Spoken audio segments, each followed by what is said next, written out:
right now, let's be honest, Newcastle are in a relegation battle. There's all this talk about these signings, but the first signing needs to be a new manager. They're not going anywhere with Brucey. Obviously, I'm a Liverpool fan, so what are you that's why smiling for? He's loving this. He's loving it. I get a Fred ache every single week because he's just not good enough in that CDM. Fred is a legend. Who do you think has been the best player this season and why? And no, Conor Gallagher. I won't give you a No, I'm joking. I'm not going to say Conor Gallagher. But he's kind of fumbled the bag when they needed him the most, and it's happened 2 seasons in a row. There's no excuses for Ollie this season. We've always questioned him tactically, can he do it? And I think this season so far, like I say, he's making the same mistakes, and I do believe it's make or break for him.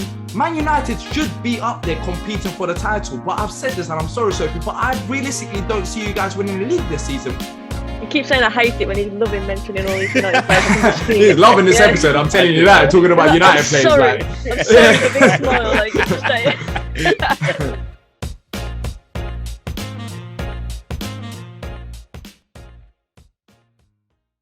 Hello, lovely people. Hope you're well and welcome back to episode 3 of the Fan Zone, the Premier League talk show for the fans, by the fans. And you've got a great panel, and myself, obviously. We have got Soph, the Man United fan from Ladies in Red. You've got Dees, the super Crystal Palace fan from Back of the Nest. And you've got myself, Callum, or as you can see from behind me, Liverpool support from Kopish. Sit back, enjoy. Don't forget to press the like button. Smash subscribe if you haven't. Let's get into it. So let's start with Newcastle United, now the richest club in the world. No more Mike Ashley. Guys, do you think they're going to have instant success, or do you think it's going to take a little bit of time? I think it's going to take a bit of time.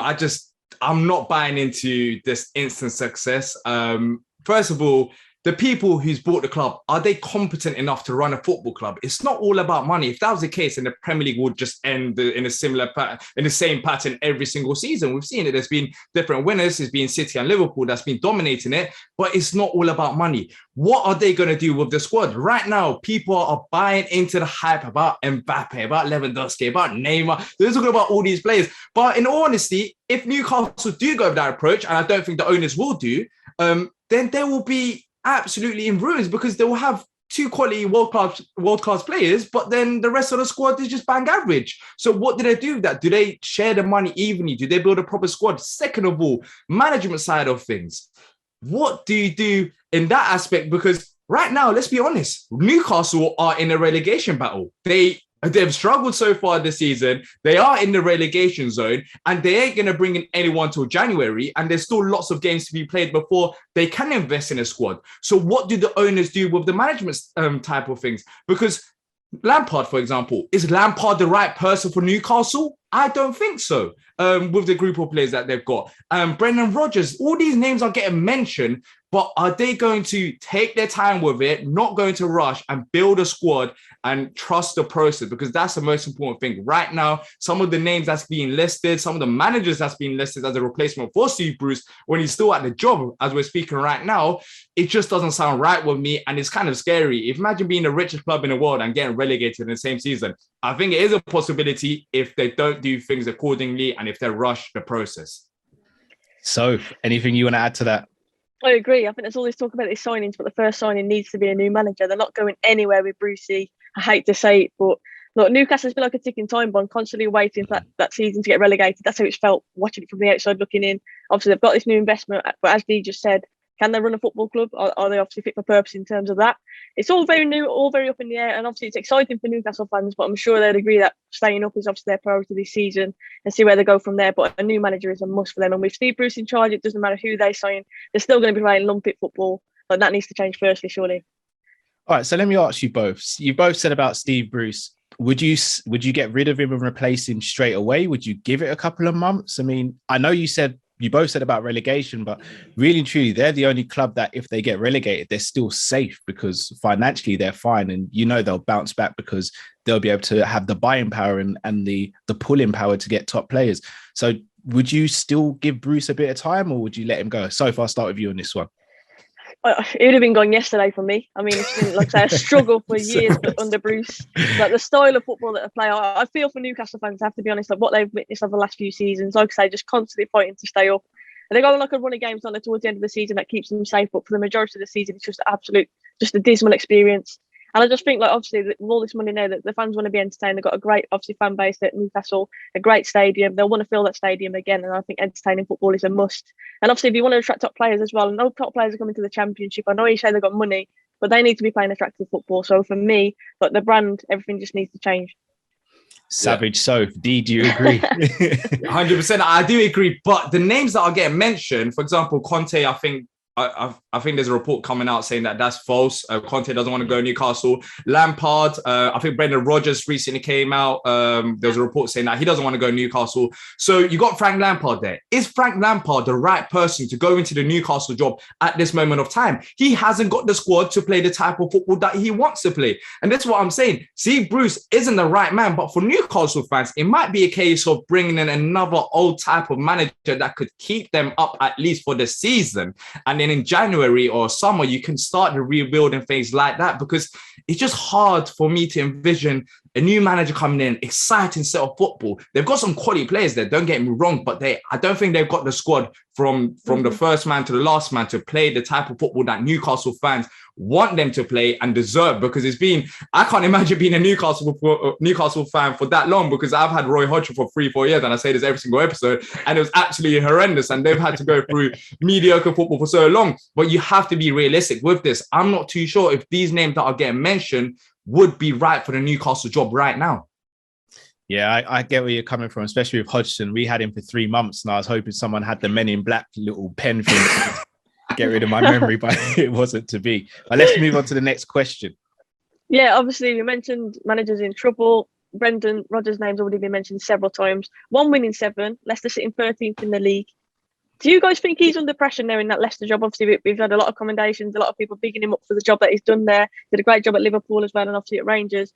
He's come to Leicester. Obviously, last season, unlucky to miss out on Champions League football, you'd probably say, after their season. Obviously, a lot of injuries and whatnot as well. But 13th in the league so far this season. Do you think Leicester fans should now be thinking he's under pressure? I think they're caught between a rock and a hard place with Brendan, because he's a very good coach, and he's actually improved his acquisition and his the way he buys players as well. I'll also give him that. That was my main sort of annoyance with him at Liverpool. But I mean, he's kind of, I wouldn't say he's underachieved, but he's kind of fumbled the bag when they needed him the most. And it's happened 2 seasons in a row, and they really should have got Champions League football last season. For me, there was no excuses, especially when you saw how bad Liverpool and Chelsea were for large parts of the season. But then you ask yourself, who can you go out as Leicester City and go and get that's better than Brendan as well? So it's a really difficult one. I mean, obviously being a Liverpool fan, I've seen the best and the worst of Brendan.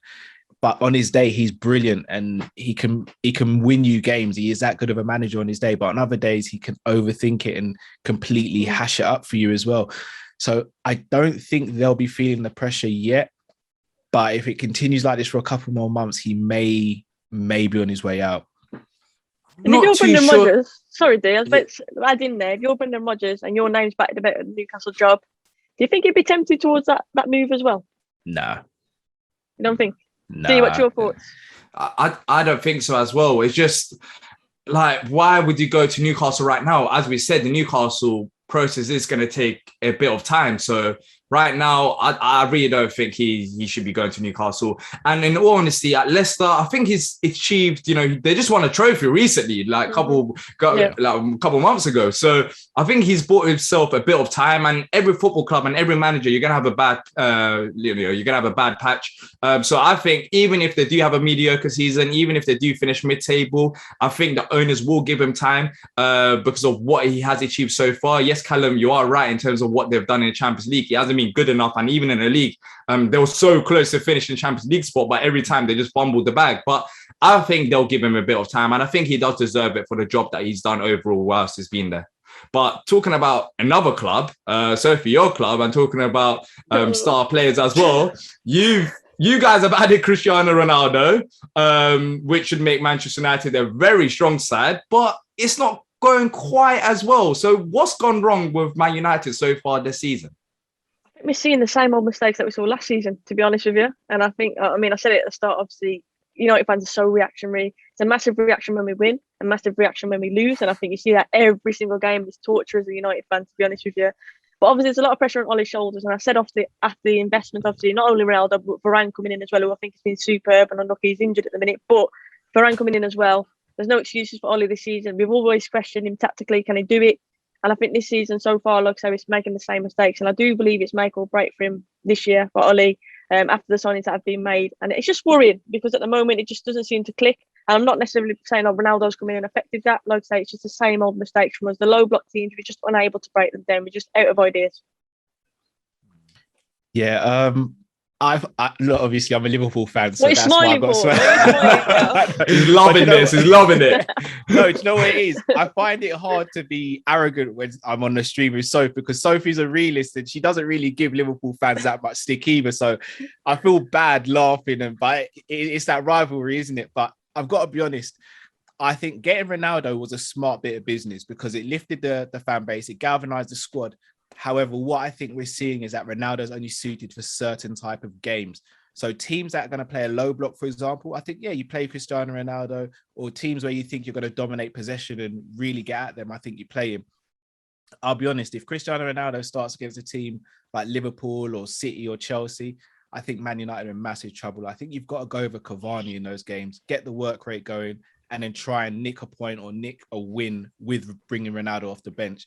The only thing is, does Ronaldo want to sit on the bench because he could have gone to other clubs and been a guaranteed starter, whereas at United, I don't think he should be a guaranteed starter, but that's for Ollie to decide. But I'll be honest, I think Ollie's time is running out very, very soon. But as a Liverpool fan, I hope Ollie stays forever. But is it actually running out though, Callum? Because you saw last game against Everton, and I don't support United. I've got, you can see I support Palace, but I'm just looking at the game and it's 1-0 against Everton at home, and he's got a smile on his face. Like, I understand we're not in the dark ages and not every manager has to be miserable, but I've seen this many times under Ollie. I don't think he's under pressure, and I think he's so relaxed when he should be. You're talking about one of the biggest clubs in the world. You're one of the, and you got Ronaldo in your squad, you got Varane, you've had some great additions. Man United should be up there competing for the title. But I've said this, and I'm sorry, Sophie, but I realistically don't see you guys winning the league this season when you should do with the squad that you have. And it goes down to Ollie. I really don't think he's capable enough to go and push United onto the next level. He's made you guys a solid team because you've been quite yo-yo since Ferg's left, but he's added a bit of solidity there. But in general, I think with Ollie there, you guys are just going to struggle in terms of winning the trophies that you should be winning with the players that you got. And aren't you annoyed by it as well? Yeah, I am. I was going to say on Ronaldo as well. Cal said he'd be happy if Ronaldo started. I think already without his goals this season, we'd be in a lot more trouble than, we'd be lucky to still be in touching distance with top four. So that's what Ronaldo brings. He brings you goals. He can be invisible in games, but still pop up with an important goal. You know that's what Ronaldo does. So I wouldn't be too cocky if Ronaldo started against Liverpool. I'm just going to say that. But also in terms of Ollie, like I said, I do think it's make or break. I'm not one of these fans who's so reactionary where I'm like, I'm Ollie out because we haven't been playing so well. But I'm not also blind to the fact that we haven't been playing good enough. I'm not blind to the fact that we're going to slip further and further behind if something doesn't change. And that's why I do believe that, you mentioned their time is ticking for him, and I agree. I think there needs to be a change, and it needs to be a change quickly. And it does come down to tactics. You are spot on. It does come down to tactics. Playing against those low block teams, like I say, we just struggle, and we struggled last season as well, and the season before that as well. Like, we can't just keep dropping silly points. Do you know what I mean? If you want to be champions or you want to be contenders for the title, you've got to get those crucial points, and you've got to be able to do it against the lesser teams. And I don't mean that being disrespectful, but I mean that, like, teams have found us out. They know that they can spring on us. You saw it against Everton. You mentioned you watched that game. Counter-attacks, that's where we're vulnerable from.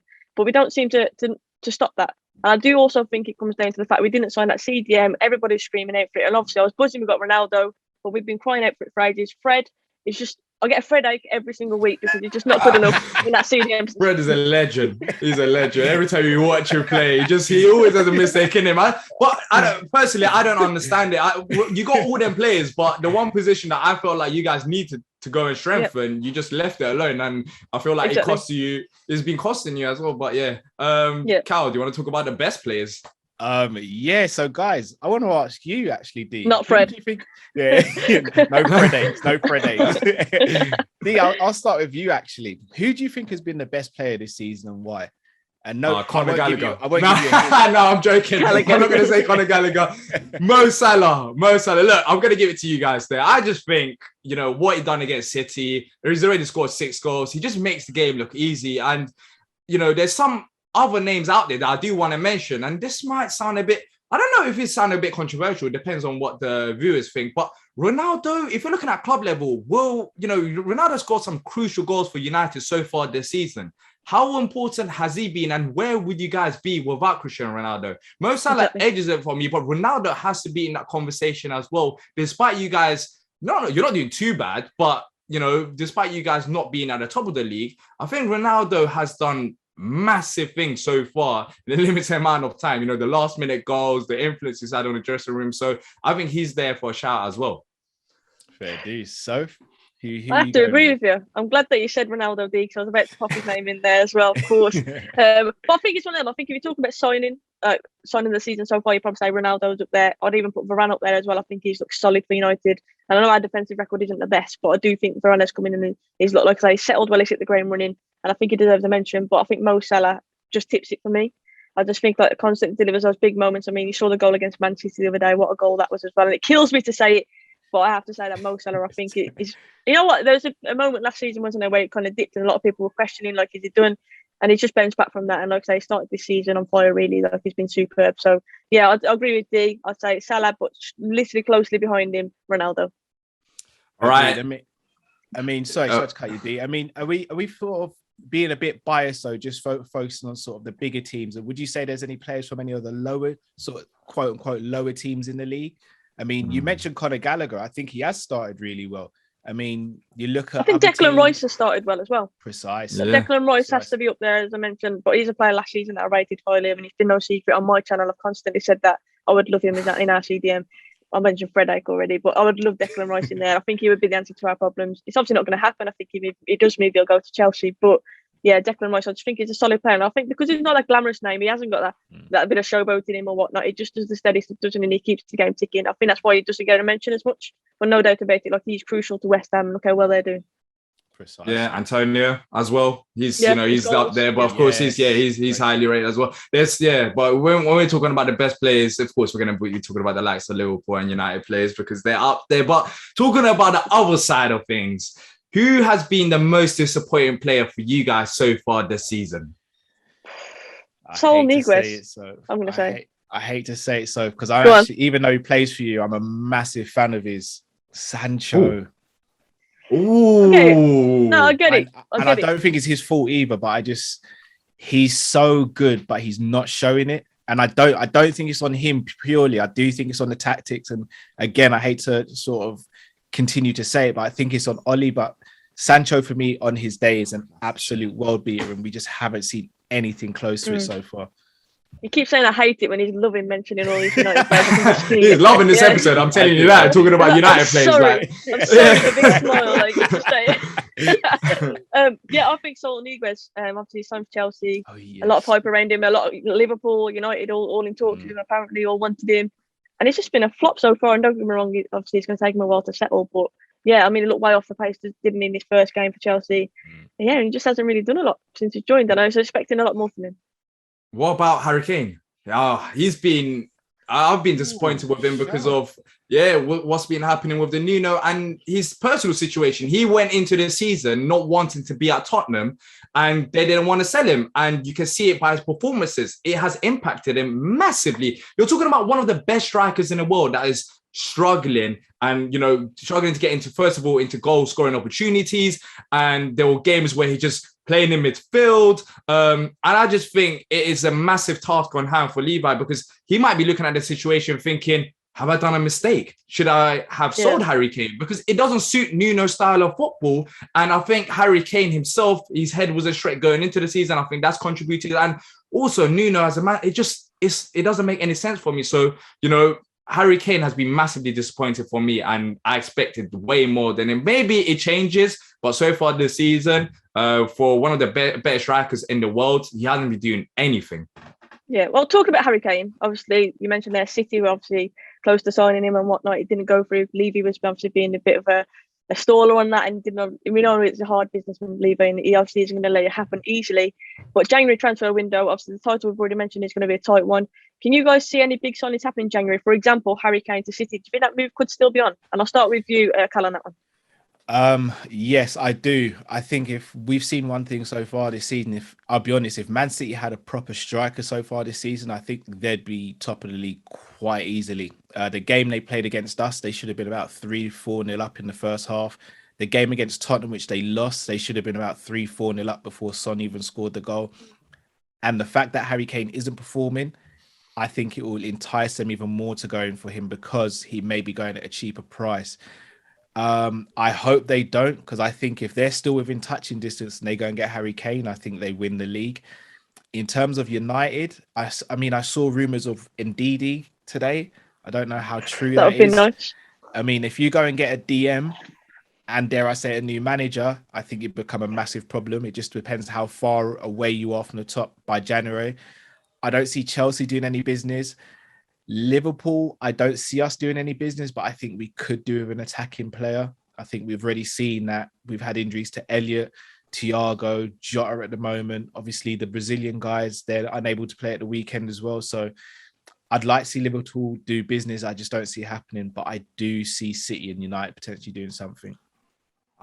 I think considering that it's been a tight season so far, I think majority of the clubs are happy with what they got. Harry Kane, I think that could be the one major transfer in the January transfer window. But apart from that, United and DD, do Leicester want to sell him? How much are United willing to pay considering the summer that they've had? And I think due to it being a tight season, as I've said, I think it might be quite a window apart from what's happening in Newcastle. I think they will be spending and trying to bring in players, but the rest of the Premier League and maybe some of the relegation teams, but if you're talking about title deciders, I think apart from Man City with Harry Kane, I don't think we'll see much action. Yeah, I keep forgetting about Newcastle. They could do a madness in January. And then push up for a title race. Can you imagine? just win every single game. Yeah. Just destroy everyone. I kind of agree with you. I just do see City doing something. I think you look at the way they play, they're missing a striker. And even the fact that Jesus isn't even being considered for playing centrally, and Ferran Torres, who seems to be their most clinical player, still doesn't really start. I think they want that striker. I'm just hoping it's not Haaland, to be honest. Yeah, me too. Yeah, if that happens, then we're in big trouble. We are in massive trouble. But no, guys, I think it's been a great show. Don't know about you guys. If you've been watching, I hope you do smash the like button. If you're new to the channel, subscribe. Before we head off, Soph, D, do you want to just tell the people where they can find you and support you? Yeah, thank you for having me on. I've enjoyed it. Obviously, my debut on here, so thank you for having me on. And obviously, a pleasure to meet you, D, as well. And obviously, Cal, I know you from before. Even though you're Slaughter United, still a pleasure to chat to you. But yeah, my channel is Ladies in Red, guys. So if you wouldn't mind going on YouTube and hitting the sub on Ladies in Red, I would appreciate that. But yeah, thank you guys for having me again. Amazing. And yourself, D? Back of the Nest, Crystal Palace fan channel, just talk loads about Patrick Vieira's excellence at this point of the season, and Conor Gallagher just being amazing, and Wilfried Zaha. We're just having a good time right now. So if you want to go over and see a bit of positivity around Palace, then check out Back of the Nest on YouTube. Brilliant. And my name is Callum. You can find me on Team Kopish on YouTube. And a massive shout out to FansBet. And we love doing this show, so we hope you love it as much as we do. But until next time, take care, people.